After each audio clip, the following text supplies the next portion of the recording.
다니엘서 3장 24절 25절입니다.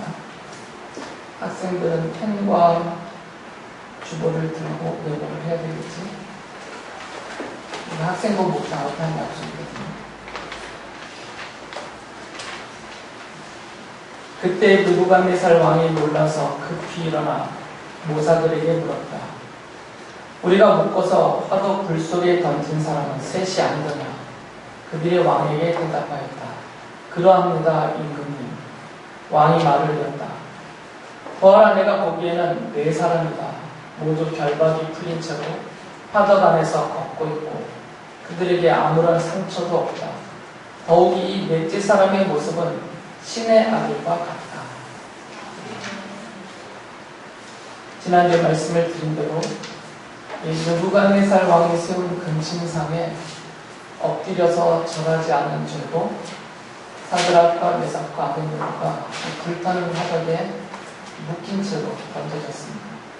평소보다 7배나 더 불을 세게 띄었기 때문에 이 세 사람을 화덕에 던지려고 데리고 가던 사람들이 화덕 가까이에 이르기도 전에 불에 타서 죽었죠. 그만큼이나 상식적으로는 도저히 살아날 수 없는 그런 상황입니다. 그래서 이 세 사람을 불탄 화덕에 던지면서 느부갓네살과 모든 사람들이 이제 이 사람들이 불타 죽겠구나라고 생각하면서 지켜봤어요. 그것을 지켜보다가 느부갓네살 왕이 깜짝 놀랐죠. 그 화덕 안에 있는 그들을 보니까 분명히 묶어서 던졌는데 묶었던 결박이 다 풀어졌고요. 그들이 몸이 상하지 않은 채로 그 화덕 안에서 걷고 있었어요. 더 크게 놀란 것은 분명히 3명을 던져 넣었는데 사람의 모습이 넷으로 보였죠. 그러니까 한 명이 그 안에 더 있었던 것이에요. 그래서 이 느부갓네살이 그 모습을 보면서 소리치면서 이렇게 말을 합니다. 3장 25절에 보면 보아라, 내가 보기에는 네 사람이다. 모두 결박이 풀린 채로 화덕 안에서 걷고 있고 그들에게 아무런 상처도 없다. 더욱이 넷째 사람의 모습은 신의 아들과 같다라고 소리쳤어요. 그러면서 황급히 그들에게 말하죠. 빨리 나와라. 사드락, 메삭, 아벤느고는 빨리 화덕에서 나와라라고 불러냈어요. 그래서 이 불타는 화덕에서 걸어 나오는 이 세 사람의 모습을 보니까 3장 27절에 그들의 모습이 다 써 있습니다. 그들의 몸에 불로 인해서 난 상처가 하나도 없어요. 그들의 그 머리털도 불에 그을린 흔적도 없고요. 그들이 입었던 옷, 특히 바지는 뭐 색깔조차도 변하지 않았어요. 불의 영향을 전혀 안 받은 거죠. 심지어는 불에 탄 냄새조차도 이들에게서는 나지 않았어요. 우리 아이들이 보는 만화 영화에 보면 보호막, 방어막이 있습니다. 그래서 이 보호막, 방어막을 치면 막 미사일이 날라와도 끄떡 없어요. 어른들의 영화에서도 그런 거 많이 나오죠. 추억을 더듬으면 옛날 무협지 보시는 분들은 막 장풍을 날리고 칼을 쳐도 이 몸에 생긴 금광줄기의 보호막은 끄떡없죠. 아마 이 세 사람을 하나님께서 이들이 말했던 것처럼 하나님께서 우리를 돌보시고 보호하시고 구하시기 때문에 이들이 절대 절하지 않겠다라고 말했던 이들의 모습처럼 하나님께서 그들에게 보호해 주셨던 거죠. 그 불로부터. 그래서 마치 화덕에 들어가지 않았던 사람들처럼 아주 멀쩡한 몸으로 나왔어요. 그래서 이들의 살아서 나오는 모습을 보면서 느부갓네살이 또 이렇게 큰 소리로 말을 합니다. 그러면서 하나님을 찬양하죠. 3장 28절에 이렇게 말합니다. 제가 사드락과 메삭과 아벤느고를 돌보신 하나님을 찬송하라. 그는 천사를 보내서 그의 종들을 구하셨다. 그들을 돌보신 하나님. 단순히 눈으로 돌본 게 아니죠. 완전히 보호해 주시고 구해내 주셨어요. 그 돌보신 하나님을 찬송하라라고 말하죠. 그 화덕 안에 있었던 네 번째 사람의 모습이 누구와 같다고 그랬어요? 신의 아들과 같다고 그랬죠. 하나님의 아들과. 그래서 이것을 보고 이 네 번째 사람이 구약 성경에 나타난 예수 그리스도다라고 설교하시는 분들도 있죠. 그런데 그 3장 28절에서 느부갓네살이 한 말을 보면 그분은 예수님은 아니었어요. 천사를 보내셨다라는 표현을 썼잖아요. 그러니까 천사가 그들에게 찾아와서 그들을 하나님의 뜻대로 보호한 것이죠. 그러니까 섣부르게 예수님의 이름을 아무데나 막 붙여서는 오해를 받습니다. 예수님이셨다 하면 더 그럴듯하지만 성경이 분명히 그렇게 놓기를 그 네 번째 사람은 하나님의 아들처럼 보였다. 근데 그는 천사다라고 말하죠. 구약 성경에 보면 천사들을 하나님의 아들이라고 부릅니다. 그러니까 느부갓네살의 말을 통해서 하나님이 그가 천사다라고 밝혀주신 것으로 알 수가 있어요. 이런 작은 것 하나하나를 그냥 막 내 마음대로 해석하다 보면 신옥주처럼 되는 거죠. 은혜를 교회 목사, 진짜 목사님도 모르겠어요. 그래서 여러분들 성경을 개인적으로 읽으실 때 너무 자의적인 해석을 많이 하지 마시고 잘 모르겠는 것은 찾아보시면 됩니다. 저에게 물어보시거나 제 방에 있는 책들이 있으니까 그런 책들을 참고를 해서 보시면 도움이 될 겁니다. 오셔서 이 느부갓네살이 하나님께서 이 세 사람을 불타는 화덕에서 구해주신 이유를 분명히 말해주셨어요. 왜 하나님이 이들을 구해주셨나? 28절에서 분명히 이렇게 말합니다. 이 종들은 저희의 하나님을 의뢰하여 저희의 몸을 바치면서까지 왕의 명령을 거역하고 저희의 하나님 말고는 다른 어떤 신도 절하여 섬기지 않았다라고 말해요. 그러니까 하나님의 종이라고 불려지는 이 세 사람을 구해주신 이유는 믿음 때문입니다. 이들이 믿음을 지켰기 때문입니다. 불에 다 죽는 날이 있더라도 절대로 다른 신 앞에 엎드려 절하지 않겠다라고 결심하고 불 속에 들어간 이들의 믿음 때문에 하나님이 이들을 구해주셨다라고 말합니다. 이게 느부갓네살의 관점에서 말하는 겁니다. 지금 이 느부갓네살이 하는 말들은 그가 그냥 툭 던진 말들이 아니고요. 성경은 그냥 하나님의 계시이기 때문에 하나님께서 하나님의 사람들을 통해서도 말씀하시지만 하나님의 사람이 아닌 느부갓네살이라든지 고레스라든지 다른 사람들의 입을 통해서도 말씀을 하세요. 그러니까 지금 느부갓네살이 쭉 하고 있는 말들은 하나님이 그의 입을 사용하셔서 하나님이 어떤 분이신지 그리고 하나님이 왜 그런 일을 하시는지 그리고 하나님이 이 기록된 하나님의 말씀을 읽는 성도들에게 무엇을 알려주시려 하시는지 이런 것들을 드러내시는 통로로 쓰시죠. 그러니까 지금 느부갓네살의 이 말을 빌어보면 하나님은 그들의 믿음을 인정하고 받아주시고 그들의 믿음 때문에 그들을 사랑하시고 이렇게 돌보시고 구해주셨다 이렇게 되는 거죠. 네, 그러나 이제 느부갓네살이 한 이 말이 맞지만 그러나 꼭 그것 때문만은 아니에요.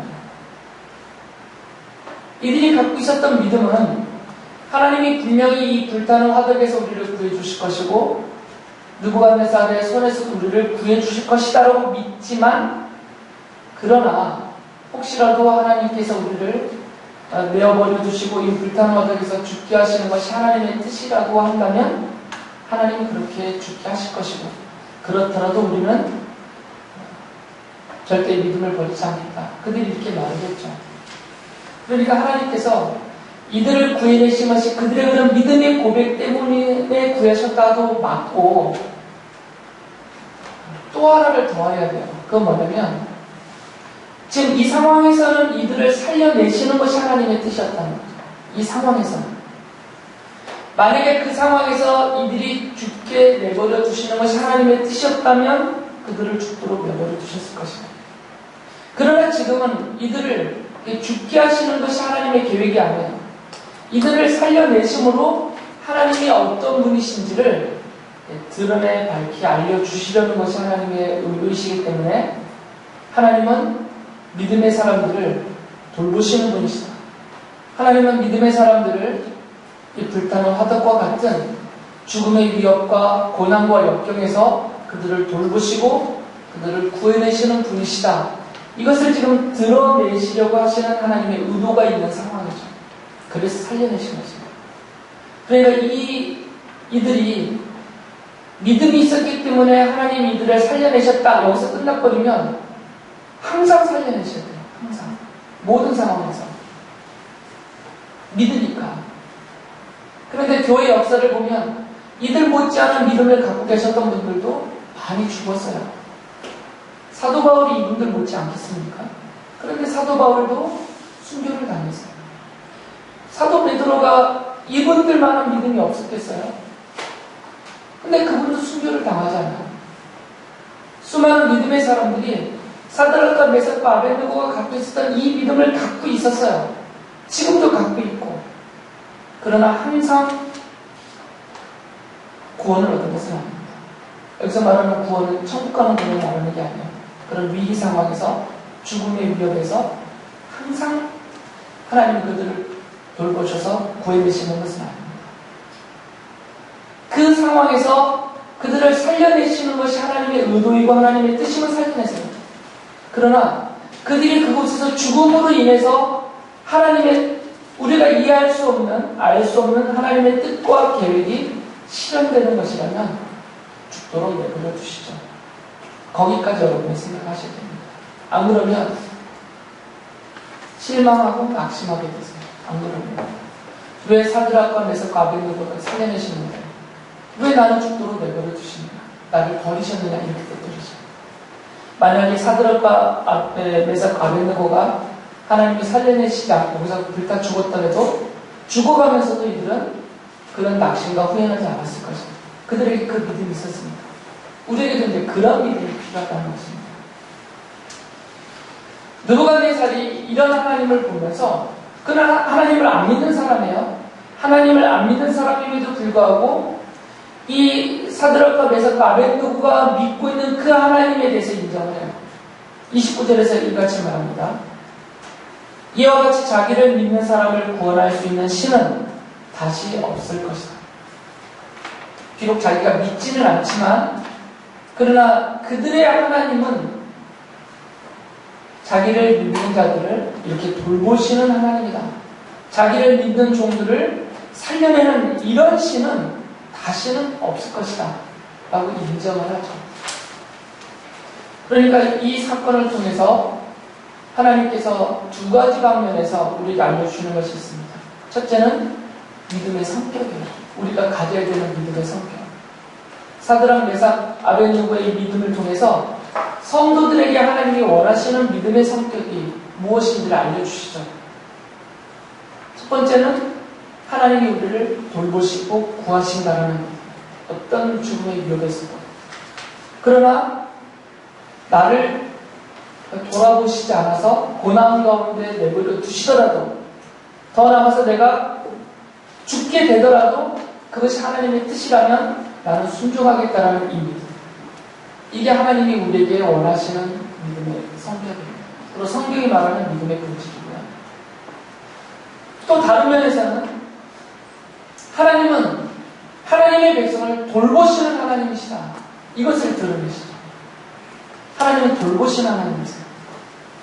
하나님을 믿는 하나님의 백성들을 하나님은 돌보시는 분이십니다. 돌아보신단 말이에요. 우리의 사정을 아시고 우리의 아픔을 아시고 우리의 고통을 아시고 우리의 필요를 아세요. 아버지로서 자녀들을 돌보듯이 그 하나님을 믿으라라는 것입니다.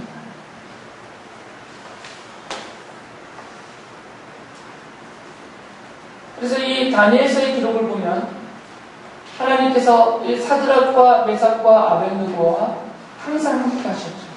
그리고 그들을 항상 돌보아 주셨어요. 그러니까 지금 요 순간에만, 이 불타는 화덕 요 순간에만 하나님이 갑자기 나타나셔서 이들을 구하신 것이 아니라 그냥 평소에 늘 그렇게 고백하잖아요. 우리와 항상 함께 하시는 하나님이 우리를 돌보신다. 이게 이들의 고백이에요. 그들의 경험 속에서 나온 고백입니다. 그러니까 항상 함께 하셨고 항상 돌보셨어요. 다니엘서에 기록된 내용만 보더라도 이들이 바빌로니아의 그 느부갓네살의 왕궁에서 3년 동안 교육을 받는 동안에도 그들과 늘 함께 하셨죠.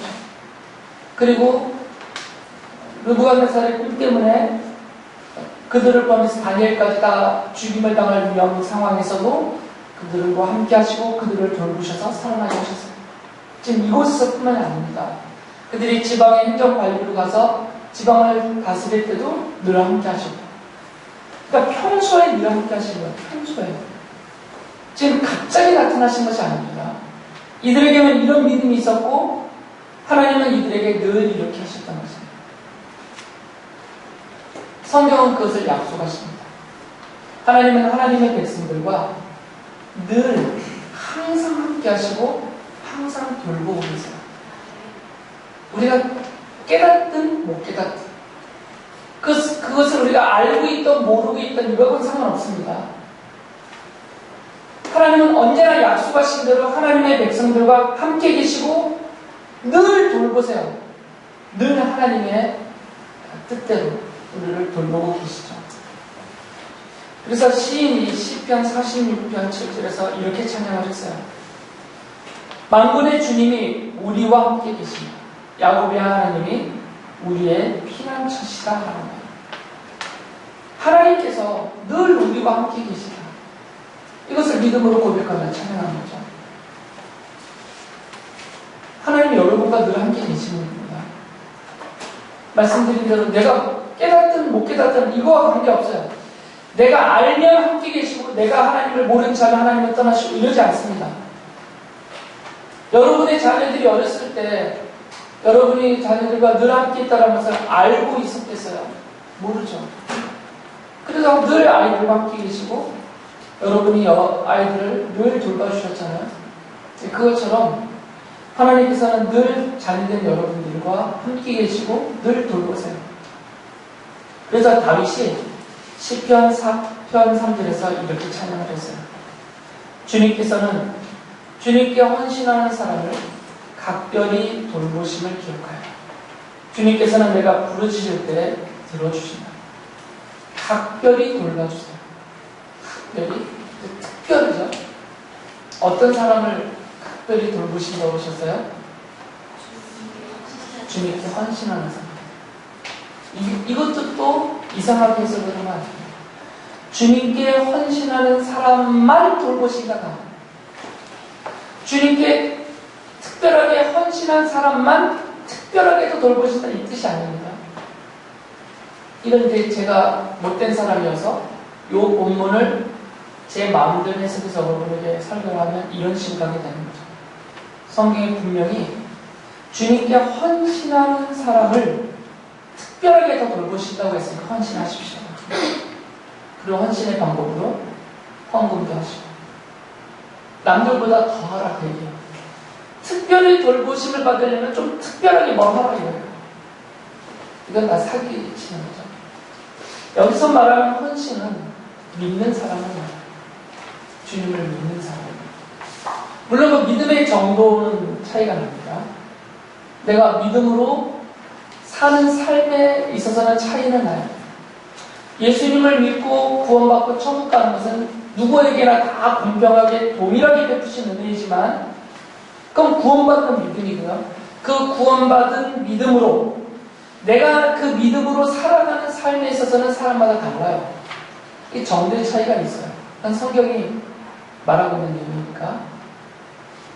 그러나 하나님의 입장에서 하나님께서 보실 때 얘는 믿음으로 사는데 다른 사람보다 더 열심히 믿어. 그러니까 얘는 내가 더 특별히 돌봐줘야지. 이렇게 하시는 분이 아니시다는 거죠. 그렇게 차별하시는 분이 아니세요. 하나님은 그런 분은 아니십니다. 그러면 이런 생각을 하는 못된 사람들이 있어요. 그럼 특별히 더 헌신할 필요가 없겠네? 하나님을 더 열심히 믿을 필요가 없겠네? 똑같이 돌봐주시니까? 그거는 믿음이 없다라는 증거예요. 믿음이 없는 사람은 그런 식으로 말을 해요. 믿음이 없는 사람은. 그러나 믿음이 있는 사람은 그런 생각 자체를 안 해요.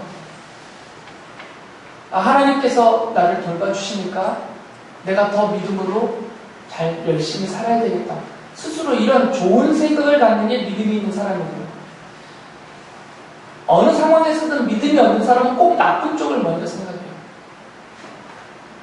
믿음이 없으니까 그 나쁜 생각을 하는 거죠. 믿음이 있는 사람은 좋은 쪽으로 생각하려고 애를 쓰게 돼요. 그러니까 이런 성경 가지고 그렇게 이상한 소리 하지 않습니다. 하나님 아버지세요. 우리 아버지시잖아요. 아버지가 어떻게 자녀를 차별합니까? 제가 늘 얘기하잖아요. 저는 제 아들 하영이와 하람이를 차별하지 않으려고 애를 써요. 세뱃돈도 어려서부터 똑같이 줬어요. 형이니까 더 주고 그러지 않습니다. 이거는 가치관의 차이예요. 가정의 질서를 위해서 형을 더 줘야 된다는 분들은 그렇게 하세요. 근데 저는 하람이가 너무너무 억울해하는 거예요. 그거를 차별대우 받는다는 생각을 갖고 있어서 그렇게 안 했어요. 지금도 똑같이 돼요. 똑같이. 자녀를 차별하는 아버지는 없습니다. 그런 어머니는 없어요. 물론 이쁜 짓 하는 것을 향해서 이게 마음이 가는 것은 어쩔 수 없죠. 인간이기 때문에. 그러나 하나님은 그런 분 아니세요. 이렇게 얄팍하신 분이 아니세요. 만약에 수빈이가 엄마에게 수혁이나 민혁이가 더 이쁜 짓을 했어요. 엄마가 좋았어. 그래서 수빈이를 막 잘 보죠. 근데 어느 날 이것이 못된 짓을 해. 그럼 엄마가 팩 토라져가지고 또 삐쳐가지고 수빈에게 함부로 막 대고. 이건 사람 얘기입니다. 하나님은 그런 분이 아니십니다. 여러분이 하나님을 믿고 예수께서 나를 대신해서 십자가에 죽어주신 그 공로로 내가 죄 사함받고 하나님의 자녀되고 지금 당장 죽어도 천국 간다라는 믿음의 확신을 갖고 있는 하나님의 자녀라면 여러분이 하나님을 기쁘시게 해드리고 힘내어 열심히 하나님을 섬기며 헌신할 때뿐만 아니라 여러분이 연약하고 부족해서 나자빠지더라도 딴짓하더라도 여전히 우리를 돌보시고 여전히 우리를 사랑해주세요. 우리 하나님은 그런 분이세요.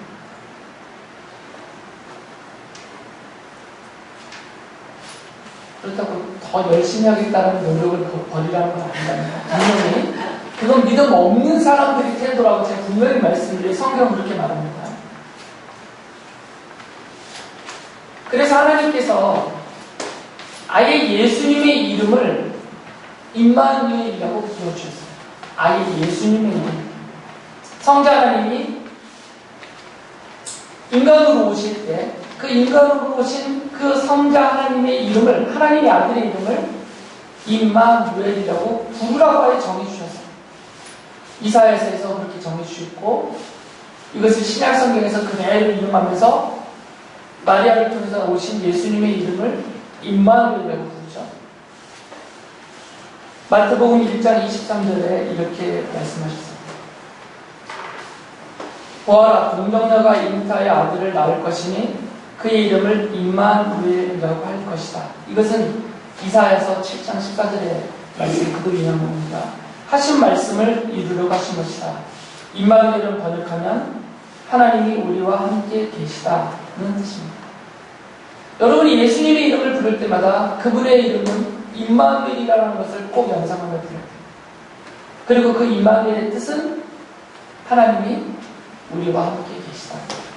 우리와 함께 계시다. 더 직역을 하면 하나님이 자기 백성과 함께 계시다. 하나님의 백성이 우리들과 함께 계시는 것이죠.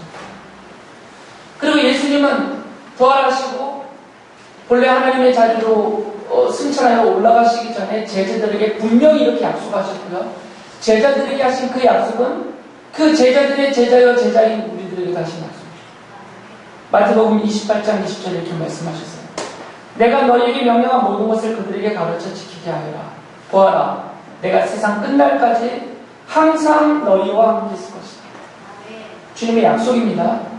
내가 세상 끝날까지, 세상 끝나는 주님이 재림하셔서 이 세상의 모든 것이 끝나는 그날입니다. 그 마지막 날까지 내가 항상 너희와 함께 있을 것이다. 그러니까 걱정하지 말라는 거죠. 이 약속은 여러분을 향한 약속입니다. 주님은 약속하신 대로 믿음으로 사는 여러분들에게 항상 함께 계세요. 끝날까지 항상 함께 계십니다. 잠깐이 아니라 항상, 늘, 언제나 우리와 함께 계시는 것이죠. 주님이 우리와 함께 계시면서 하시는 일은 뭐겠어요? 약속하신 대로 우리를 돌보십니다. 아버지가 어린 자녀를 돌보듯이 그렇게 우리를 돌보세요. 여러분을 무시하는 건 아니고요. 장성하여 출가한 자녀 취급을 안 하세요. 장성하여 출가한 자녀들은 지들이 알아서 삽니다. 하람이가 이제 자기가 월급을 받는다고 출근했잖아요. 두 번째 월급을 받았어요. 첫 번째 월급은 다 저한테 줬고 두 번째 월급을 어제 받았어요. 그래서 이번 달부터는 그동안은 얘 휴대폰 요금, 학교 다니면서 쓰는 교통요금, 또 용돈, 자기가 알바하면서 쓰지만 제가 다 해줬거든요. 이제 끝. 난 더 이상 안 받겠습니다. 드디어 출가를 했어요. 제 손에서 이제 벗어났어요. 등록금은 다 장학재단에서 또 학교에서 장학금 받고 다녔으니까 제가 준 것은 없고 이제는 그런 것까지도 안 받겠다. 나는 이제부터 완전히 독립하겠습니다. 그랬어요. 감사하죠. 제가 조금 짐을 덜었어요. 이제 안 돌볼 거예요. 금전적으로. 그런데 하나님은 우리를 이렇게 장성하여 손에서 벗어난 출가한 자녀들 취급 안 하십니다. 그런 수준도 안 되고 우리가 여전히 젖먹이 아이를 품에 안고 있는 부모의 심정으로 우리를 돌보세요. 그런 아버지십니다.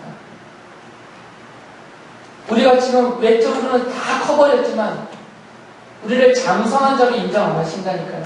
수준이 안 되기 때문에 기분이 나쁘셔도 어쩔 수 없어요. 하나님이 보시기에는 우리가 여전히 젖먹이 아이와 같아요. 돌봐주시지 않으면 믿음으로 살 수가 없습니다. 하나님이 돌봐주시지 않으면 이 예배 자리조차도 못 나와요. 예배당 바깥에 나가서 겪게 되는 그런 고난 순식간에 넘어집니다. 자녀들의 말 한마디에 삐쳐가지고 난리를 치고 우리 애들이요? 하나님이 안 돌봐주면 나 교회 안 가 이랬거든요. 그러니까 우리는 다 젖먹이 아이와 같아요. 아버지신 하나님 품 안에 안겨있는 젖먹이와 같아요. 하나님과 우리의 관계입니다. 그렇게 우리를 돌봐주신다. 그렇게 하나님이 이렇게 돌봐주세요. 이것은 약속이고 실제입니다. 사드락 메삭 아베드고를 통해서 하나님이 그것을 우리에게 보여주시는 거죠. 그래서 베드로 사도가 우리들에게 이런 말을 합니다. 같이 읽어볼까요? 앞에 보시면서 베드로전서 5장 7절 시작. 여러분의 걱정을 모두 하나님께 맡기십시오. 하나님께서는 여러분을 돌보고 계십니다. 베드로전서 5장 7절입니다. 다시 한번 시작. 여러분의 걱정을 모두 하나님께 맡기십시오. 하나님께서는 여러분을 돌보고 계십니다. 돌보고 계십니다. 이걸 현대 진행형으로 써있어요. 분사형으로. 돌보셨다가 아닙니다. 돌볼 것이다. 장차 가봐야 되는 막연한 미래가 아니라 지금 현재 돌보고 계시다라는 거죠. 주님이 약속하신 대로 내가 세상 끝날까지 항상 너희와 함께 있겠다 하시는 그 약속대로 항상 함께 계시면서 항상 함께 돌보고 계시는 거죠. 하나님 우리를 이렇게 돌보고 계십니다. 그리고 하나님은 항상 우리와 함께 계십니다. 우리를 도우시면서 우리를 인도하십니다. 그 하나님을 믿으시고 그 하나님을 신뢰하고 그 하나님을 의지하고 그 하나님만 믿음으로 섬기며 살아가는 신실한 하나님의 백성들이 되시기